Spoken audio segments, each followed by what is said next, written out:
This is for the nerds, this is for the brainiacs, this what we deserve. Go ahead and play it back, you ain't gonna touch me, you not gonna do nothing, you are not above me, I bet you wish you was me, I know it, I know.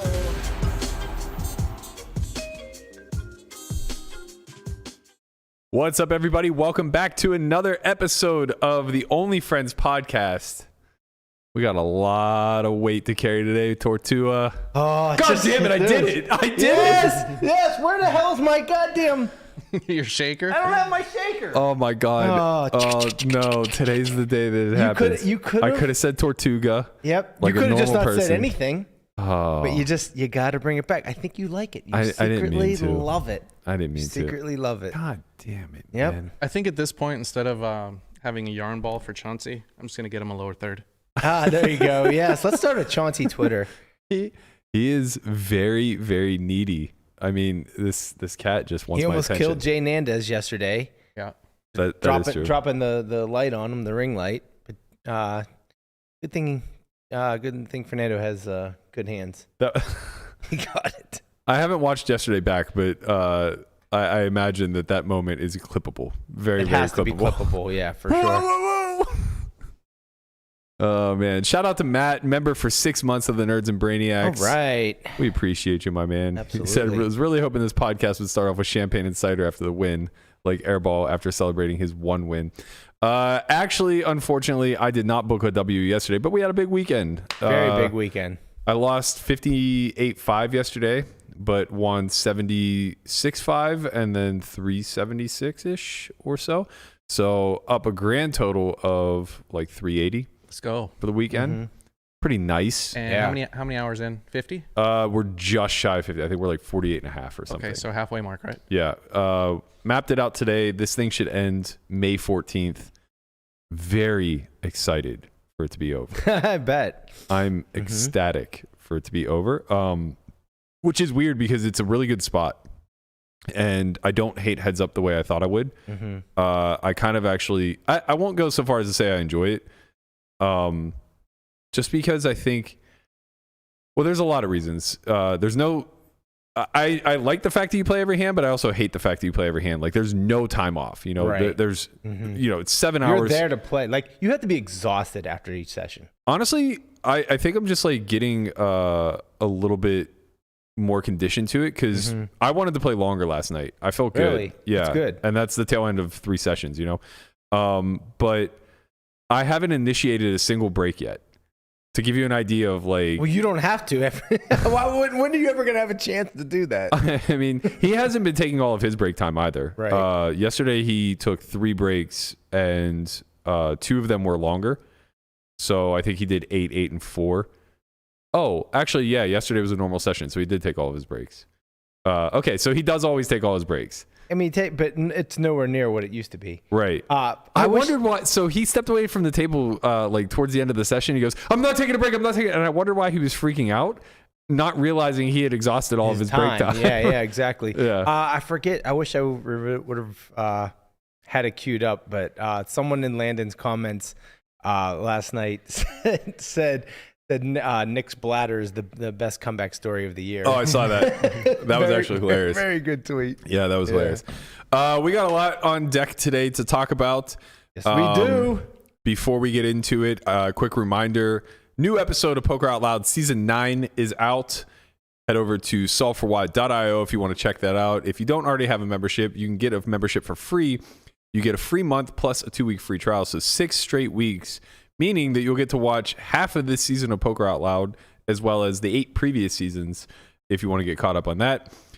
Just head over to solveforwhy.io, use code SICKDAY, and take advantage of this Nick Airball giveaway. You know? I actually have a LSA, manager service. No, we're not going to do this. Not everyone gets a service announcement. Okay, well, I just have news. It's fine. Okay, I have some, I don't know what you want to call it, but for anybody that is using this sick day code, I know there's been a little confusion because I saw a few in the support emails that the way it works is you get the free trial first, right? And then it's like once the trial is over, your first month is free. right? It's not like 6 weeks of trial because people are getting it and they're saying, I'm only getting 2 weeks of a free trial. I put the code in. Why am I not getting 6 weeks? Yeah. So do not cancel. Don't ever cancel, actually.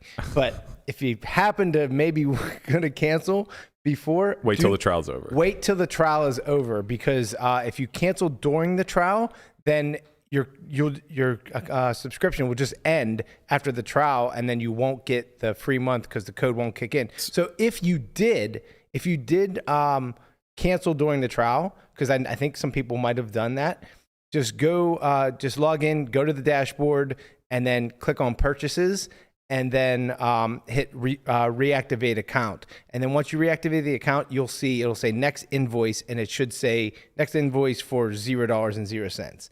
And then you'll know a month after that is when you will be charged. So this reminds me of the Kevin Hart skit where he befriends Kevin Durant, and they're like kids are hanging out or whatever, and Kevin Durant's like, "Yeah, you want to come to Disney World?" He's like, yeah. He brings his daughter to Disney World, and the park's empty. He's like, what the hell's going on here? He's like, I rented out the park for the day. And he's like thinking to himself, I hope I'm not going to have to pay for part of this. And when he gets asked, he's like, well, see, the way my bank account is set up is I can't quite move any of that money to this money. And, I only have a certain allowance. Yeah. And that the way these systems get set up, I mean, they're obviously they're annoying, but they're meant to be templated so that just about anybody can use them. So apologies if anybody ran into any issues. Yeah, I just want to make sure that everyone gets that free month that that they signed up for. So, yeah. And obviously, if something goes awry, just send us an email and we'll straighten it all out. You can always do a space on Twitter. We could. That seems to be getting a lot of traction. Yeah, it could. These goddamn Twitter spaces, man. Why are these a thing? I think it might be like a new medium. It's a giant fucking group phone call. What is going on? Why are these the thing? I don't understand. This is like somehow this is like a worse derivative of Zoom that we all suffered through during the pandemic. I like the space. I kind of like it too. That's because you know why? It's because you're all a bunch of creepy voyeurs. Like when you could just sit there and all they see is your avatar while you listen. Well, no, but the voyeurs are the ones that go incognito. And just listen. I don't know what you're talking about. Mm-hmm, yeah. But, I mean, I was blocked from last night's space. For me, it's pretty cool because I normally watch YouTube videos when I'm playing poker, which I know is probably not a good idea. But at least with space, it's like, okay, I only have to use my ears and I can concentrate on tables. Yeah. I know the one 2 nights ago was very spicy, and I thoroughly enjoyed it. The 1-2 nights ago got a little lit. I came in hot. We were coming off a big win, baby. You win 375K. You're feeling yourself a little bit. You're puffing your chest. You got the man on the ropes. I decided, hey, I bet Dankness is doing a space. Sure as shit. There he was. It's like it was the first time oh Jesus! Come on, Chauncey. Chauncey's gonna kill somebody before the end of this. Grow up, man. Take a day off, mate. Shout out to Henry Kilbane. Hope you're feeling better, dude. Yeah. Little accident over in where was he at?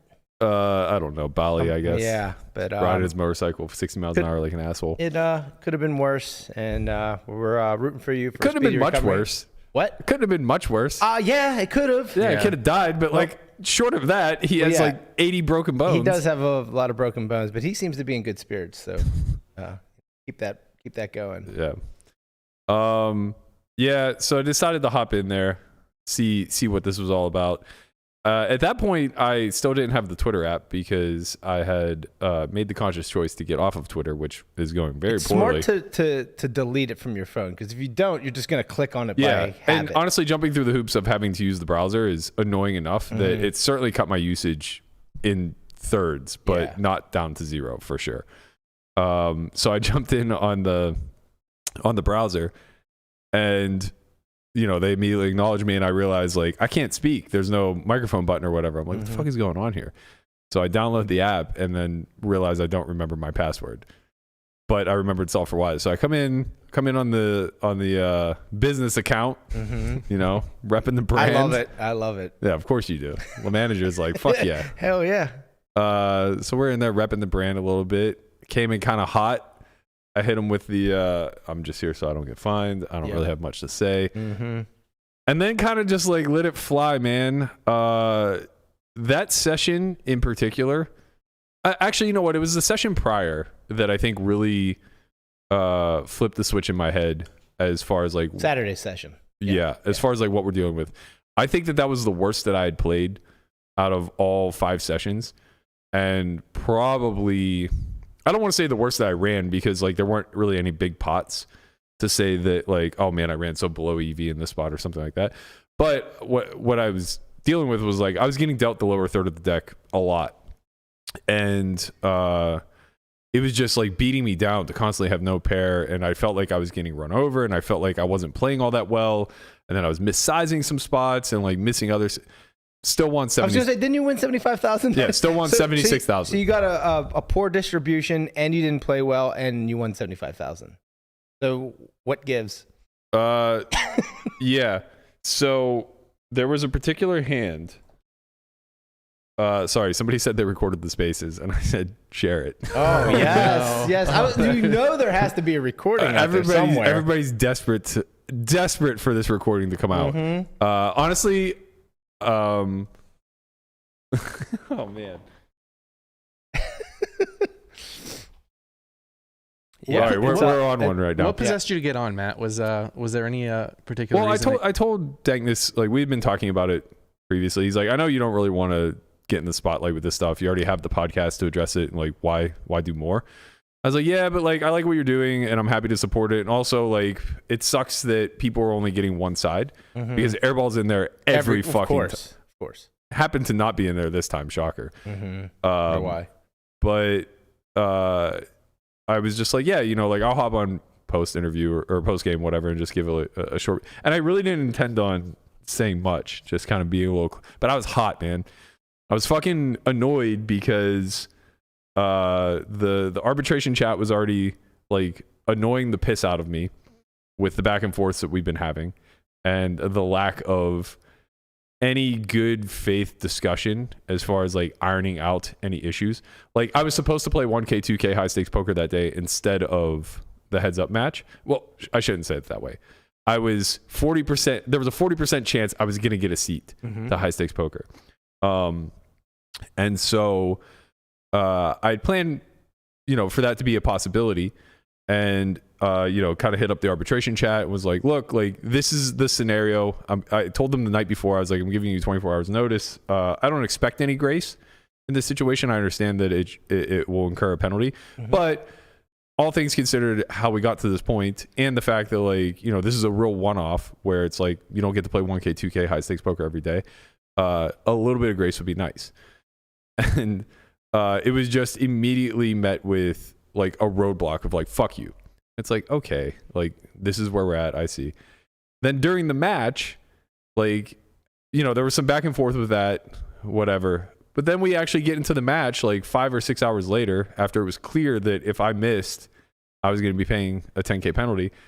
And I just get hit with, if we play tomorrow, it's at 4 p.m. And it's like, the fuck are you talking about? No, it's not. It's at 2. Right. And like it's never it's never a negotiation. It's just like a black and white statement of like, I'm calling the shots here and you're going to bend to my will. It's like, that's not how this works. Like you have to give to get. And I was like, you know, basically going back and forth. I was like, look, like if you want to start at 4 p.m., then I want the penalty for me potentially not playing reduced. Right. And, you know, just got met with friction or whatever. So I was a little bit hot. That was all from the day prior. Came in smashed, obviously. Came in a little bit hot. And I was just like, all right, look, like enough's enough. I've seen enough now over 40 hours of play at that point where it was just like, I'm not very good at heads up, no limit, but this guy's not very good at poker. So this guy stinks.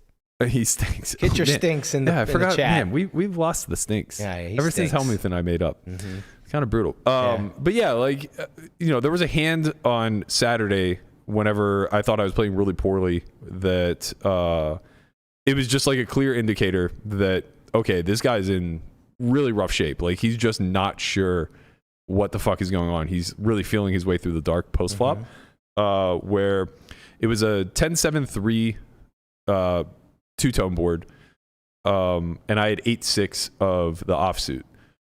I'm the pre-flop defender. Goes check on flop, and we'll cover this hand in depth tomorrow during Strat Chat with Matt.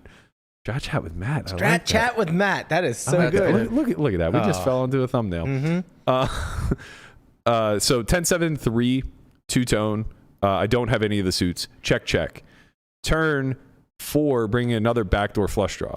So now a double gutter. Giving me a double gutter now. So 10-7-4-3, all black. I have red 8-6. I go for the overbet. Turn probe for like 150. He calls.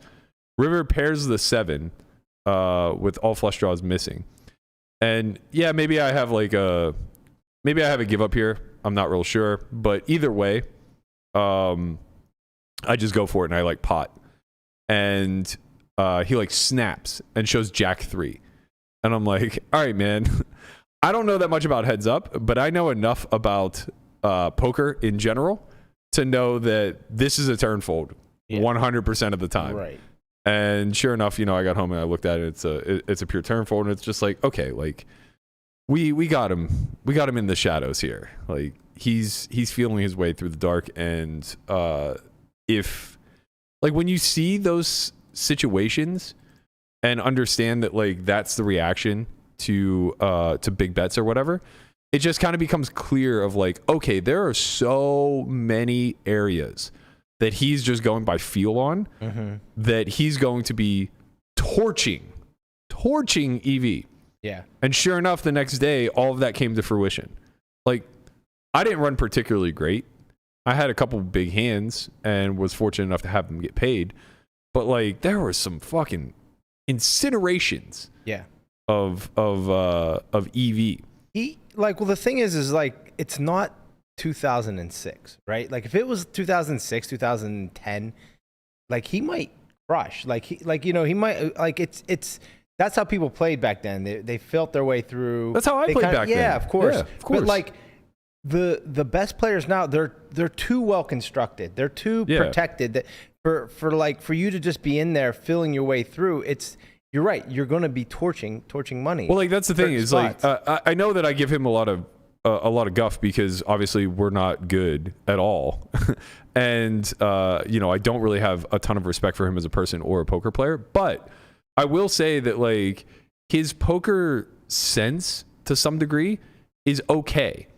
Like he kind of understands to some degree the monetary pressure of things and like where he can potentially like find over bluffs. I'm sure or his whatever. instincts are they're okay. Yeah. I don't even want to give him too much credit. Like they're just okay. But like when that's all you're operating off of and you're just playing 90% of the deck, instincts don't take you very far. Doesn't not in this day and age.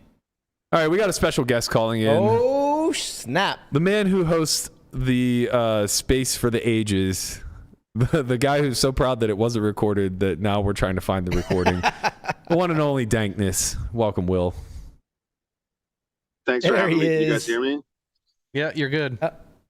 We don't hear him. Just a heads up. I'm driving to Delaware. I might be about to get a toll. Yeah, we don't hear anything. Oh, you can't hear it? Give us one. Hold on 1 sec. I'm on my. Is that better? So right now, everybody in chat can hear him. I can hear him. For some reason, you guys aren't getting it. Well, we can't have a conversation if we don't hear. Yeah. No. Clearly. Hey, is that better? Is that on my end? 1 second. We'll we'll get everything squared away. Yep. What you could do is turn your speaker on, Matt. That'll be a little bit of echo, but it'll be delayed right. too. Yeah. Is that any better, guys? I got you, Will, but they don't. Give us 1 sec. Oh, okay. Sorry. Did you dial in on Zoom? I dialed in on Zoom. Yeah.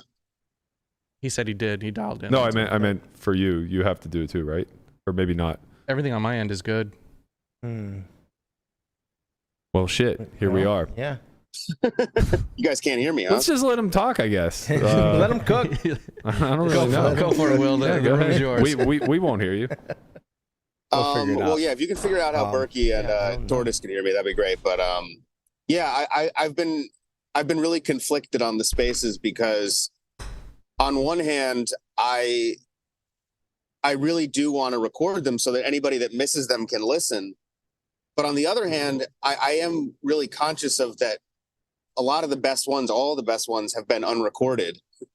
And I just wonder if I do record them, am I going to lose? And I think I will, but I mean, I guess there's only one way to know the quality, you know what I mean, that we're getting on these spaces. Because let me tell you, the one the other night, I mean, where Berkey came on, I mean, I mean, we can ask him, you know, I don't know if you guys have a translator that can relay this to him, but I mean,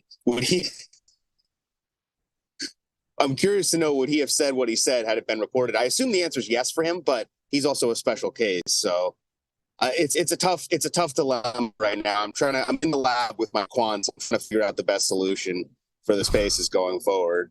I can promise you that I would have not minced a single word and continued to speak my truth, so to speak, if you will. Recorded or not. I didn't know if you were recording or not. I didn't care. Yeah, that's kind of what I figured. And I think that that's a good example of, like, for certain people, it's just, they're just going to say whatever the fuck they want, and they're going to say it how they want, and they're just going to be themselves. A big part of the reason I don't record it is when I did record them, which I only found out about a month ago. I had done 10 before I even realized you could record them. And then I realized you could, so I tried to record them, and I really didn't like the way I was sounding. I felt like I was sort of, you know, kind of, I guess a big part of it is, like, I feel like with social media, I'm very tentative of releasing stuff, knowing that once I release it, it's going out to the world and there's nothing that I can do about it. And I think having a space where you can just be in that moment, you know, and exist and not have to worry about the repercussions so much is kind of like relieving and refreshing, and it gives me a sense of freedom, if you will. And I do think that's true for other people too. Yeah, I think that that's true for sure. I like that they're not recorded personally. But I know particularly, like, that last one, I wouldn't have cared if it was. And it's, I guess the one part about it that I don't know if I wish it was recorded or not, but, like, the fact that Lynne was just blatantly lying when she came into the space. I mean, just, like, bold-faced lie after another. And, you know, easy receipts for me to demonstrate otherwise. Saying that in a space where, like, yeah, a few hundred people heard it, but you know, she just continues publicly to spout nonsense, and it not being on record when there's hours of her just saying other bullshit on record is unfortunate. Well, don't worry. Somebody recorded it. This is the first time it's been big enough, and it's been such a crazy issue that, trust me, like, multiple people, like the guy in your chat who said he's recording it, probably ain't trolling. Like, yeah. This puppy's been recorded.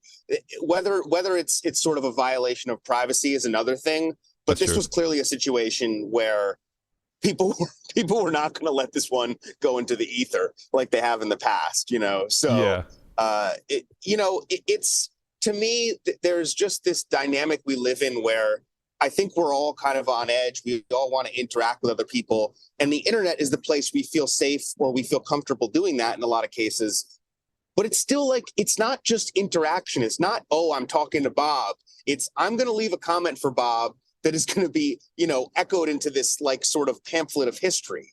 And this is a way to interact with each other without fucking doing that, right? Like, we can say what we want, we can be who we want to be without having to worry about, you know, fucking getting 20 comments the next day or something on it. And I like that freedom personally. I do think other people like that.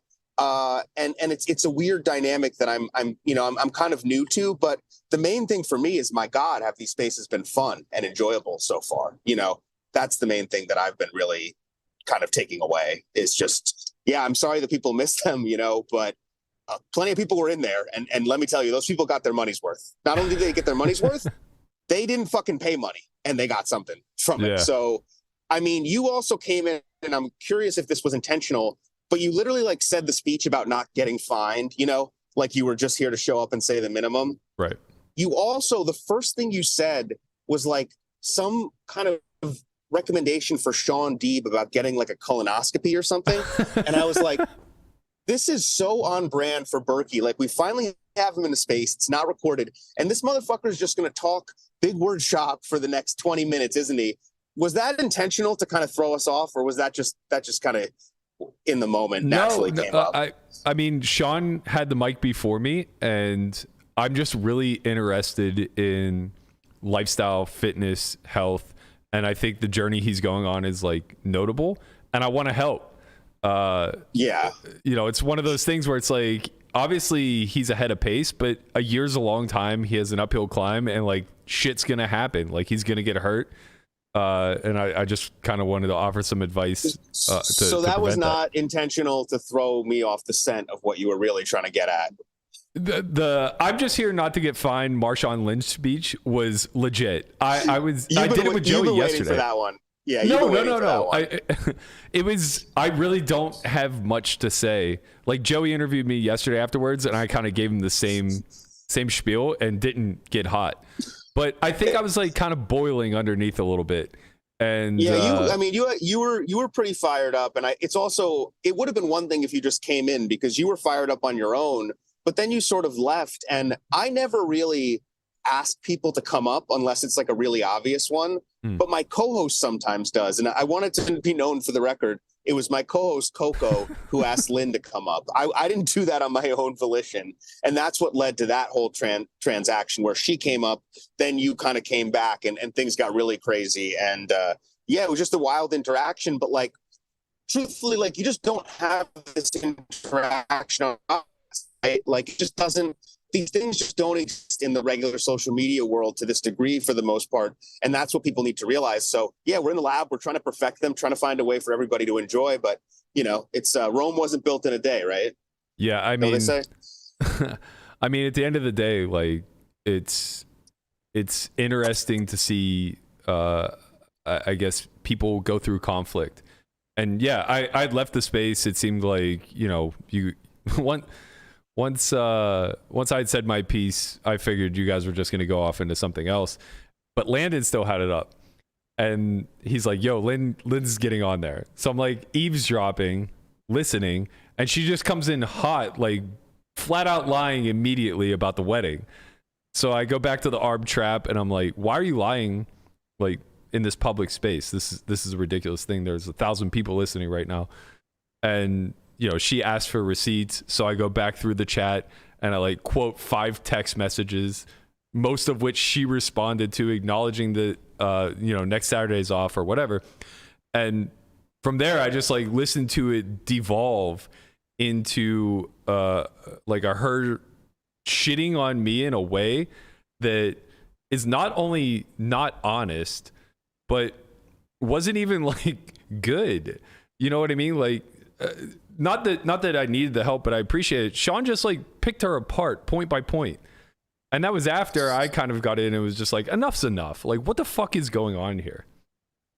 Yeah, Sean was in there and he wasn't like, I have a rule with the Twitter spaces. I never let Sean deep talk for more than a couple minutes at a time. And I never let him talk for more than 10 minutes total. But we had to make an exception because of the way that space was going. And he actually got cut off by RX Gamble, who is a really successful female gambler, because she sort of, I don't think she's anonymous for what it's worth. I've known Gina for forever.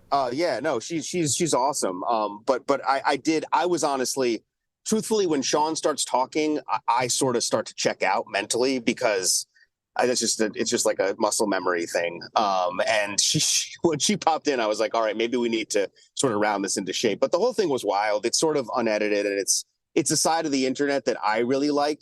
I'm really not into the classic content creator, like, let's pump out content type of thing. Yeah. I like the darker side, and this is kind of like the people in the shadows, like, and I like that. But I also want to find a way to make it accessible to more people, because I think it's also it's very entertaining, this style where we, we could have you or Lynn or, Lex Veldhouse, or I could have like, Bob from Missoula call in, hey, Will, like a big longtime fan. Like, so it's fucking like weird, twisted, dark web talk radio right now. Yeah. We've like regressed into rush hour traffic talk radio. It's wild. Yeah. But I think it's a natural sort of thing, like where everything these days is so shared. If you put it out there, even if you like the way you watch people, go watch a clip of a concert. It's not 100 people watching a concert. It's 100 people recording a concert, right? Yeah. Like what happened to just fucking doing shit? You know, when did watching a kid play video games become more popular than playing video games? Like, so to me, this is like a reversion to the natural state of just whatever the fuck, you know, our cretin selves want to do in the beginning before all the tech and social media. And it's pure, in my opinion. What I like is when it's not recorded, it's very pure. Yeah. There's something, you know what I mean? I'm not putting on an act. I know it's going into the ether. Although I'll tell you, after that one, we're going to have a lot more privacy issues. I will tell you, because people, once you started going off, once we got Lynn back in there, the fucking paparazzi was out in full.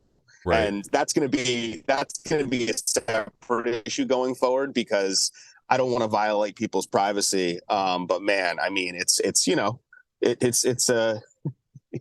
did get some fucking great content. I'll tell you that.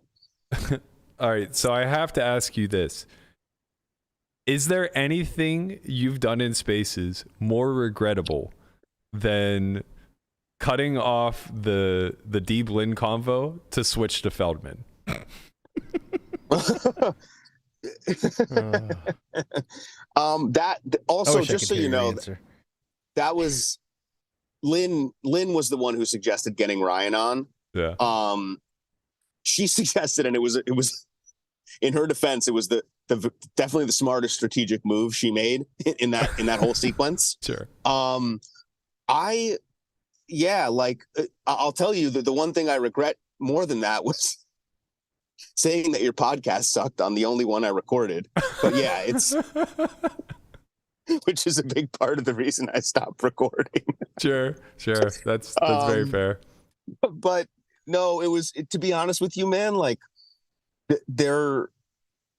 you have to understand, like, I want to please the community and what people want, but I also want to do what I want, you know? Yeah, of course. And when you see 350 people exit, though, you got to take that as a bit of a hint. Oh, trust me. I saw the numbers dropping. Like, what was funny was earlier in the night, like, you know, we were up around like 300, and I got Ben Wilinowski in there, and he instantly started talking about hockey. And I was like, you're just doing the Solve for Why, you know, the Solve for Why version in here and talking baseball in my chat. And we lost, like, and I just booted him out. I just said, hey, Ben, sorry. Like, you know, with Feldman, like, I also didn't really, I felt like Sean had said his piece. You had said your piece. Yeah. And from what I had gathered, like, it wasn't overkill, but I just didn't see really the benefit of letting that continue. And to me, Gina was sort of like the natural arbitrator, you know? Like the Galfond who isn't exhausted from weeks of suck my dick text and new people joining your WhatsApp chat, who was just kind of in there and said, hey, enough's enough. And I sort of followed her lead. And that's part of the thing is I follow the lead of the patrons in a way. Yeah.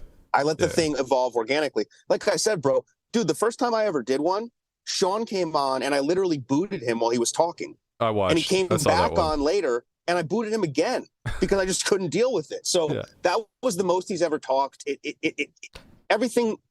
This is like, I'm not a super spiritual person, but the universe just has a way of fucking working itself out. And that's what I like to think happens on these spaces, especially when they're not recorded. Yeah. I mean, I'm trolling a little bit because I tuned in for maybe the first third of his talking. And I was just like, wow, this is the equivalent of going from recess back to class. But I agree. I think that the drama that like kind of had run its course at that point, and like just milking it for what it's worth is too much. People are out for blood and they want to see destruction. And look, I'm as guilty as anybody, but there's a fine level. There's a line to it, right? Like and also like at that point, like it was Sean, right? It wasn't even you anymore. You know, if I had felt like you had been misrepresented or that's one of the big things. And that's what I try to do is the one thing I try to maintain in terms of order is I don't want someone to say something about someone else and then the person doesn't have a chance to respond, right? Yeah. It felt to me like that had sort of come to a natural resolution during the chat. And it wasn't like, you know, Lynn, I think, was asking for a little bit of a parachute with Feldman. I felt like it was time for one. Yeah, I think giving a lifeline there is very noble.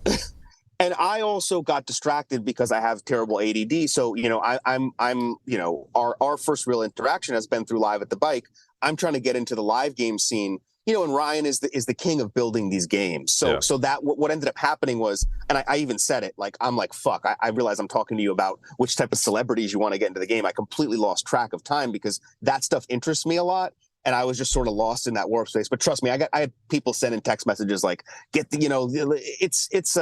is what it is. But that's also the beauty of the spaces is like, you never know what you're going to get. You guys have a free flowing forum that way too, where we could be talking, about Jane Andes, and then we could, be talking about pickleball. Oh, so don't think we don't have a baseball segment lined up as soon as we get you out of here. I knew that Landon had probably Brian called Reynolds, in sick baby. today. I almost said Ryan Reynolds. You guys got to talk about the Pirates. I know there's a lot going on. Don't think I'm not in the loop. And also don't think I didn't heavily enjoy that Turtle interview on the Twitter space, getting to know, Matt a little through his best friend. And we didn't get all the answers we wanted, but we got a closer look. So you guys never do Turtle, really? No. I'm not sure even how this. I don't even know how this started, to be quite honest. He's just a nit in tournaments, and now here we are. It's crazy. How did I come off? Did I come off okay in the space? Oh, you came off great. I would have liked to know a little bit more about Berkey's body count from you, but a good estimation was more than enough. Honestly, he definitely doesn't know. It's not something as a grown adult like I talk about. That's for our 20s.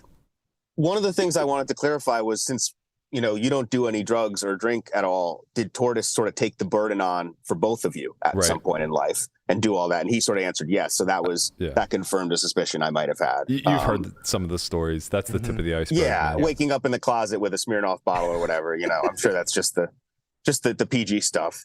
If only you knew why he was in there. Yep.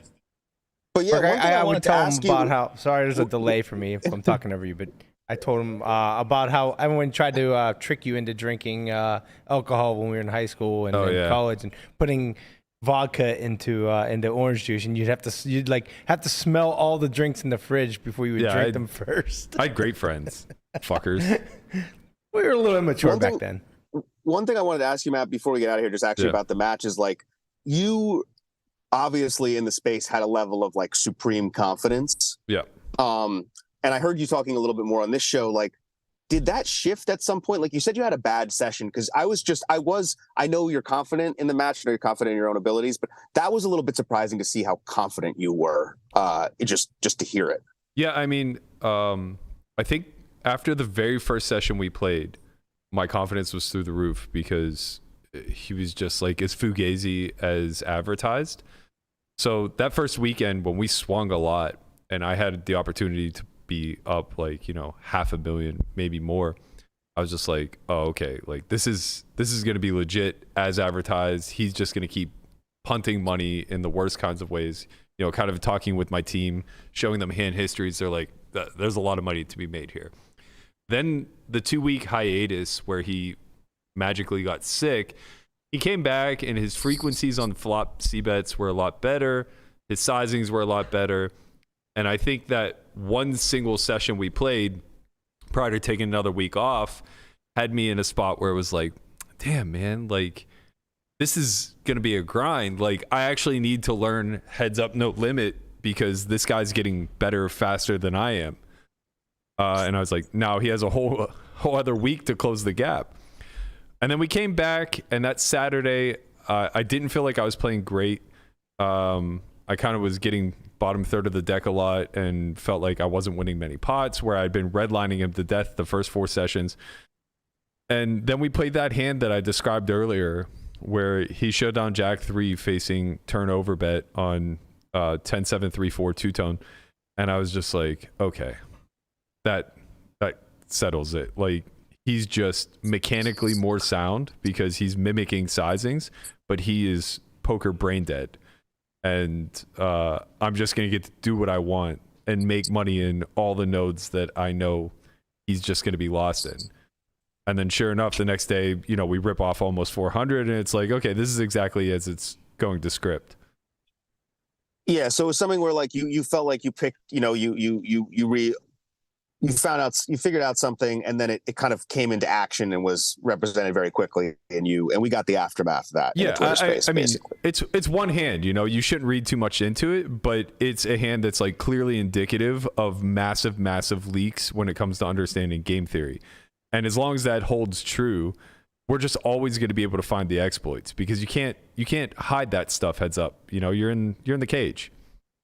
Yeah, and I will say this match has a very old school feel to it. I think because of the lack of streaming, right, and the lack of sort of like actual visuals. And obviously, I've said this from the beginning. I wish it was streamed just for our own entertainment. I think we're missing, incredible hands. But that's part of it too. Is like the Twitter Spaces, the talk-in radio format. It's like kind of fitting, right, for the old school. Like, you guys go and play, Joey's on the sidelines, and then we go on talk radio and talk about it. It has a very old school feel to it. And I will say this about Airball. Like, I know there's been some issues, and there's been some phone, there's been some breaks, and he got sick. But I mean, this guy seems like he's willing to play. Like, he shows up and plays. I don't know if you would disagree with that, but I mean, he's also going on high stakes like soon. Yeah, the way yesterday's session started, I thought for sure we were just going to start to negotiate a buyout. Like, we played 3 hands in the first 35 minutes. It was insufferable. I know Phil, I can tell Galfond is really at his ends wits with the arbitration process, because it's very clear that he's had to do more, in like the first week of this thing than he had to do in all of his arbitration combined. But I mean, do you... Now that things have, I don't know if I would say they've turned, but you seemed pretty annoyed with everything early on. Have you changed your tune about that? Or are you still kind of pissed off? This match is a huge inconvenience to me. And it's an annoying thing to have to prep for and show up week in and week out. But the spot is probably better than I think I initially estimated. And that makes you feel a little better. But honestly, like, the added collateral damage of my interpersonal relationships, like there being a divide with the Veronicas and Lynns of the world, who I would have considered to be like pretty close friends at some point in time. I don't know if that is regrettable, or if it's just indicative of kind of shining the light on a problem relationship that already existed. So I don't know if I should be thankful for that fallout, or if it's like regrettable that it happened. But in any event, here we are. Well, hey, I mean, it did feel like couples therapy when we had you both. The only thing therapeutic there was just getting the dunk on her. You got to get stuff off your chest. Sure. The last thing I want to ask you is, like, obviously you have been a target in the poker industry, right? Yeah. For a while. This is sort of the most sort of, we've seen the bullseye like close in on you and all the missiles fire off. Yeah. Would you be open? I don't know if I asked you this when I was on there, but would you be open to, like, let's just say things transpire with Persson where you find yourself in a similar situation. Would you be open to streaming that or a potential future match? Yeah, for sure. Yeah. For sure. Okay. The thing with Airball was I didn't know how sharp he was or wasn't. And I just know, like, if we lock in for 100 hours, that's a lot of fucking data. We may as well just be playing online, because, like, he's just going to progress rapidly by being able to, scrape the hands, run the sims, and learn stuff. But and I knew him to be a relatively bright guy, so I assume like he has a good enough team and he's sharp enough to do all those things. Person's is busy, man. I don't think he's gonna be in there grinding in the lab. So like, yeah, whatever. Like, let's just fucking go. The big thing is I just don't want to get to a point where I have to play mechanically and can't attempt to just like out exploit my opponent, because that seems to be the fun that I'm currently having in this match. Are you saying you're more of an exploitative player than a GTO one in general? Slightly, yeah. I would say so. Yeah, well, I mean, look, I know we all wish it was streamed, but it has been entertaining, and it's given us entertainment from the sidelines. And, I know you've been sort of you kind of are, right, the person in the ring, but there's a lot of people, not everyone, some people certainly think it's too toxic, but there's a lot of people who have derived a lot of entertainment out of this. So thank you for that. Yeah, anytime. Yeah, I'll make one last comment on it, and I'll let you get out of here. But I do think the fact that it's not streamed brings everybody together in a way that when it is streamed, people are otherwise divided. Since they can't see the hands, nobody gets to play Monday morning quarterback and like just spend all of their time and attention talking about how awful the other side is. And I know generally in these types of things, you want to create camps and you want to create sides. But I think the fact that now everybody's just forced to do that based off their loyalties rather than off of their fake understanding of heads up, no limit is so much better for things like these spaces, podcasts, and everything in between. Yeah, well, it's things can shift, right? And things can get very like, you know, one side versus another. And that's one thing I've been happy about. And that was honestly, I mean, the space just from an entertainment perspective was off the charts the other night.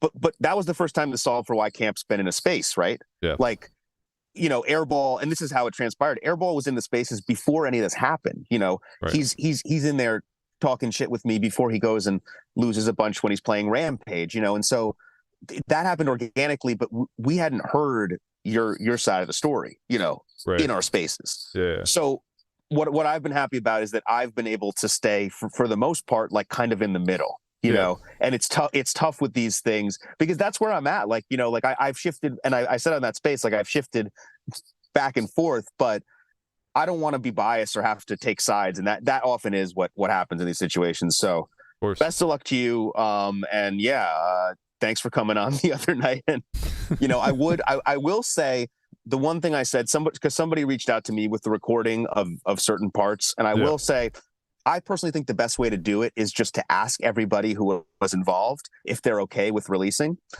just because it was under the assumption when they were speaking that it was not being recorded. Right. But, yeah, I agree. You know, at the same time, you know, the internet's going to do what it does. And I am sorry for everyone that missed it because it was a fucking, you know, it was a wild I kind of experience. love the way you handled it. I love that you wouldn't really recap it for people who came in late. And it was just an organic moment, and it lived.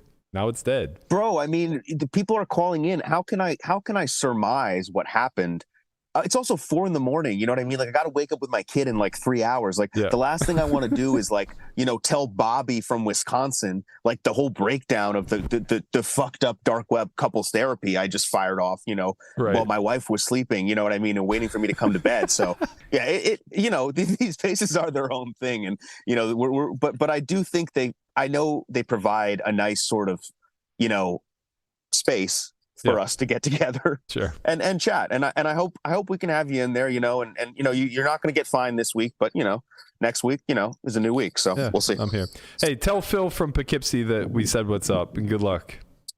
I'm not in Poughkeepsie, but thank you. I'll text him. All right, buddy. Thanks for joining. All right. Bye guys. See ya. All right, LaManna, you're up. Yeah, no, I love Will. He's great. You know, what he's doing right now is just, it's awesome. Getting everybody in there. He is staying neutral, you know, which he should, because, you know, he doesn't have to take a side, and gets one side, he gets our side, and then let the people decide. Man, that was an experience. Very very apologetic that we couldn't get our sound to totally work. Yeah, I was listening on a delay through my phone, right? And so it was hard to engage. It honestly could have been something as easy as just turning Zoom off and then turning it back on. I imagine because all the settings were exactly the same. It's because we're not hearing desktop audio. Like I imagine if you play a video, we won't hear it either. So probably just need a full restart of the computer. But can't do that now. Yeah. So instead, here we are. Listen, before we get into baseball talk, can I ask something? Sure. And yeah. We didn't talk about this during pre-production, but oh boy. I apologize ahead of time. All right. I've played poker with a significant other one time. Okay. And I remember winning like a $20 pot off of her and feeling really shitty about it. Mm-hmm. Matthew Berkey. $1 million fucking dollars. Like how do you go back to the house and like watch Netflix and just like hang out? Like, isn't that incredibly awkward? Look. All right. So the short answer is yes, first of all.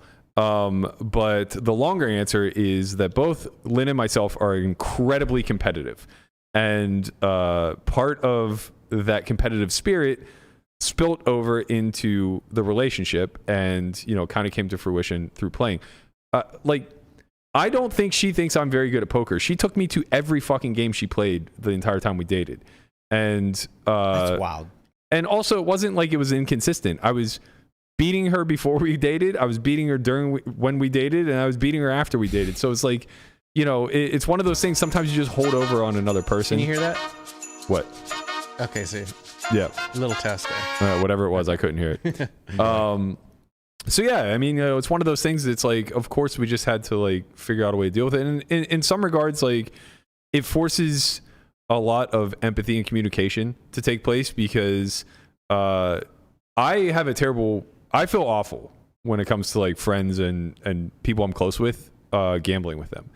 And the older I get, the more of those people are in my arena. Like, especially for that kind of like that amount of money. Yeah. It's also just like, well, the thing is like, you know, I know it wasn't like she was on the hook for it. I mean, you always are, right? Because like you're backed or you're selling, and like you have a responsibility to those people in some regard. But I also know it's not going to like change your financial situation, so that's a little bit comforting. Like if you and I play and we're playing 50 cents a dollar, I'm not going to feel very bad, right? Like no matter how bad I beat you down, like it's not going to alter your lifestyle. Dude, my bankroll's only like $500. Yeah, but your life roll's a lot more. So it's like if I deplete your bankroll, you're going to be just fine in life, you know. So it's kind of like no big deal in some regards. But yeah, like I still struggle with it all the time. Like, you know, I play with Emma all the time, and from her perspective, I don't think she treats it any differently. Like I'm just another player in the game. She doesn't care. But for me, it's really, really hard to like, you know, hammer the low frequency 3-bet spot or like go for it with 7 deuce or I do it. But I do it like begrudgingly, where it's just like I know this is what I have to do because this is my profession and this is the thing that I know is best. But in like the back of my head is just like I want to win money, but not necessarily yours. Yeah, right. I mean, even at the smaller stakes, like I'll jump in at you know 100 NL and Guapo will be playing or Zeus will be playing, and like I don't want to like. I mean, I try to avoid playing with them, but sometimes you know it's just there's only so many tables, and it's like I don't want to really play. I mean, I'm gonna play my game. Yeah. And you know, like, but I'd rather win money off the other people. I mean, than the crazy, you, and then, the crazy thing is I think the biggest reason why I won so much money off of Lynne is because I did truly like, whether it was conscious or subconscious, I took it somewhat like I had it always. Yeah. I just always had it. And the reason I always had it is because like I wasn't going like hard after. If I had low frequency spots, I would just pass like always. But she was so competitive that it was the exact opposite. Like she was always reaching for bluffs or reaching for calls or you know whatever the case was, and my bottom line just like benefited from it. And you know, in large part, it probably is due to that meta dynamic of you know having an underlying relationship there. Yeah. But that's going to be the case no matter what. Like as you rise through the stakes, that's always going to be the case because the pool shrinks. So you're going to have some sort of relationship with everybody. There are going to be people you hate that you play very differently than people that you really like. And then there are going to be people that, you know, you have a casual relationship with, and just what you know about them will alter ranges, right? It's like, oh, well, I know Joe Smith and he's a nice, straightforward kind of guy. So I'm going to treat him as somebody who probably doesn't bluff that often, right? And that's going to wildly change the strategy that I play versus him, as opposed to like somebody else who we butt heads every time we sit down and we're hyper competitive. It's like, yeah, we're probably going to go at each other a lot. And I would expect ranges to be too wide almost always when we do. So that's live in a nutshell, right? Like navigating those meta dynamics and knowing that everybody's unhinged to some degree and nobody's actually operating in the space of like trying to play their best. Everybody's just operating off of the exploitative adjustment to what they believe to be true of you. It's a weird world, but like that. Oh my god, this cat, man, this cat is unbelievable. I missed that one. All right, let's wrap with a little bit of pirate talk because I have to get out of here soon. Yes. I am playing high stakes poker today. Oh wait, it's today? I play today, maybe tomorrow, and then Thursday. Wait, but it's streamed Thursday. Thursday's the stream game. Oh, Today's a different lineup? me, Jason Kuhn, Farah, Rob Young, Stanley Tang, and Jennifer Tilley, and one other. a name I didn't recognize. I think. When is the first day when you're playing with Doug? It's the only day, and it's Thursday. And that'll be streamed. The other days that you're going to film today, tomorrow, and then it'll be released later. Yeah. Awesome. So yeah, I get to go congratulate Farah on her second place at the win. You know, big accomplishment. Now she's playing 200, 400, 800. Yep. literally the blinds are probably like 10% of what she won for that tournament. Big day on Thursday. We got you with this crazy ass game, the NFL draft, and the Knights play for like game 5, whatever it is. But yeah. I was talking to some friends who wanted to like get together for the draft, and they're like, "We're gonna need 3 TVs." Yeah. Yeah, it's gonna be a big day. So let's talk a little bit of Pirate news to wrap up. Let's go. We locked up Brian Reynolds. We locked him up. The outfield's starting to get more solidified here. People were stunned. I was stunned. Yeah, there's a lot of people who were stunned. Like I knew, like just following it, how I follow the Pirates, I knew they were getting close to a deal. And I, you know, there was rumors going around. Oh, it's around $100 million. Like, will it happen? Will it won't happen? I don't know. And then today, it happened. It's good to see them spend a bit. It's good biggest contract in Pirates history. Right, but that was also true of Ke'Bryan Hayes. Well, it's which funny. Was $80 million. Right. So this is the biggest one. Ke'Bryan Hayes is the second biggest one. I think it was 70,000. Do you know what the third one is? Bobby Bonilla. Probably. It's funny because a lot of people I would think would say Kutch. Was it like 50 million? Yeah. 50 million. But I was actually surprised, but not that you had to go back a little bit. But it was Jason Kendall. That makes sense. It's $60 million. They locked him up for a long time, right? It was like 6 years, $60 million. Oh, I thought it was $10 million a year, which is like the biggest thing ever. They paid Burnett a lot for his service too. It wasn't a big contract, but it was a big yearly, I think. I think they gave him for like a 2-year kind of deal. Same thing with Liriano. I think he got like those guys like are studs. a 3-year, $40 million deal, something like that. But they spend, but like kind of. It's great to see them finally crack that 9-figure mark and give a $100 million contract. I mean, it's astronomical. They're gonna have to break the bank on Cruz. Cruz if they want to lock him up for a long time. I mean, they got him for. I think they have control of him for the next 3 or 4 years. 3 years, I think. Yeah. So it sucks that he's going to lose most of this year with his ankle injury. But I mean, if you can get him, now you got him. You got Reynolds. You got Ke'Bryan Hayes locked up. Jack Sawinski, who like we don't know. I mean, he looks good at times. He looks bad, but he's looking good now. He has tremendous power. You have all these guys that can hit, maybe not Ke'Bryan, but you have these other guys that can hit 30 bombs a year, right? Plus. Yeah. So the lineup's looking good. The Buccos the future's looking bright. We'll see. I do want to double back to the airball match a bit. There was a sticking point I forgot to discuss. So last night, Dankness kind of brought it up a little bit, but early in the match, we hit a very quick pause. And I want to add a little bit of clarity to why. So like 4 hands in, I defend ace-10 off, and I don't remember what the board texture was, but it basically ran out blanks. It was like 8 high ran out blanks or 9 high ran out blanks. And I value bet the river for 1,200. And Nick, he has 1.2 million, and he clearly covers me. I only bought it for 100K. Like, this is not the issue. But his chips are scattered everywhere. So he has some big chips in the front, some in the middle, and some in the back. And I didn't realize there were any in the back because they were like half stacks. So they were impossible to see. So he grabs a 1K chip from like the middle of his stack and then reaches behind his like 12 stacks of chips that are visible and pulls out a second chip. And I assume it's a $500 chip. And he flips it in, and I roll my hand. And I look, and I realize it's a 5K chip, and he has raised me to 6K. So it's not that big of a deal here. I just have a fold, and I do so.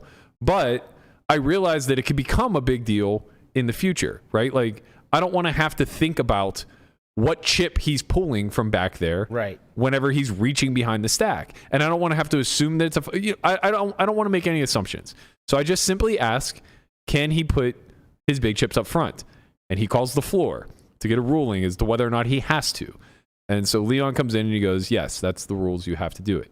It's funny because like I made this tweet like like a couple days ago about like, hey, like what is this, his first time playing poker? Don't you know that the rules are you put your big chips in front? Like I was kind of just joking around a little bit, but still being serious. And then it's crazy that literally the next day in the match, it affects the match. The irony is that it was a bigger deal the day before because I actually did have him covered. And I'm glad you clarified it because there's people in the comments are saying he covers him. So first of all, he wasn't covering you on the middle day. Yeah, he wasn't covering you.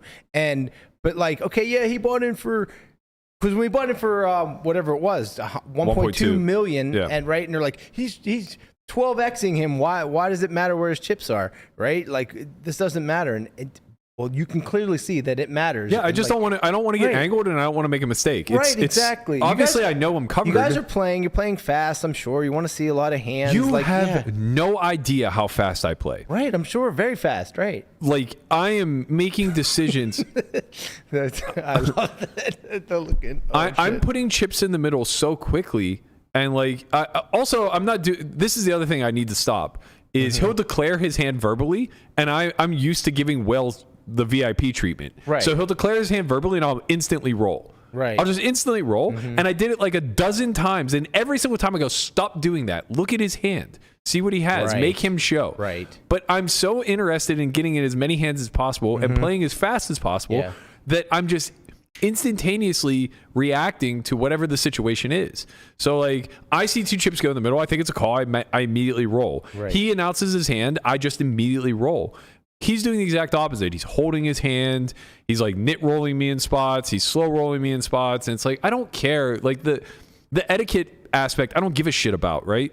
I care about the mechanics where I don't want to get like, imagine that this wasn't for a 3K pot, but instead it was for like, a 100K pot or something like that. And now I have a potential 3-bet candidate. Right, yeah, you have the nuts or something. And then you roll it over and he just has the second nuts. And now all of a sudden you're not getting all of his chips. Yeah, so you're not doubling up because that's a better example than I was going to give. I was going to say, like, say I'm bluffing with a hand that bet 3 bets. Yeah. And like now I roll it over and I've just lost the ability to 3-bet bluff because, you saw my hand. Yeah. Just, make it super easy.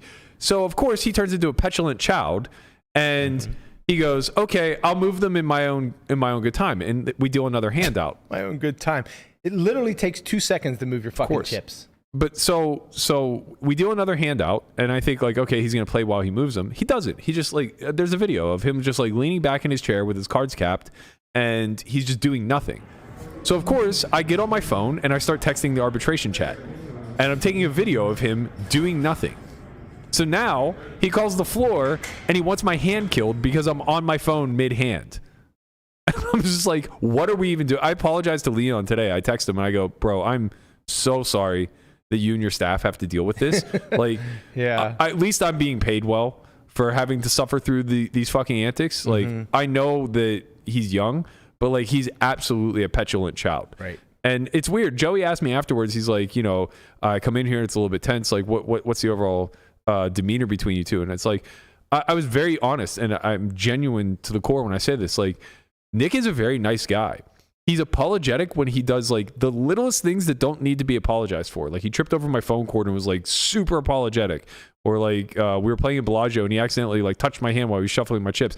Immediately apologized. Like his instinct is to be courteous, right? But he's such a fucking asshole that it doesn't like it outweighs his actual niceness that underlies. So like this character that he's attempting to play of just being this heel who's just a complete dick just for prosperity's sake, like just for the sake of like, it doesn't get under my skin. So I don't know what the purpose is. I mean, I guess I got him this match. Yeah. It's going to cost him a lot of money, but like, what are we doing here? Right. Like when people defend him and say like, Nick is genuinely one of the most generous, nice human beings that I've come across. You get it. I think that that's probably true to a degree. Yeah. Right. But he's also just like one of the biggest babies and assholes that I've ever come across. He's a 22-year-old who can't seem to find his identity. He's not actually 22, but like that's what he acts like. Right.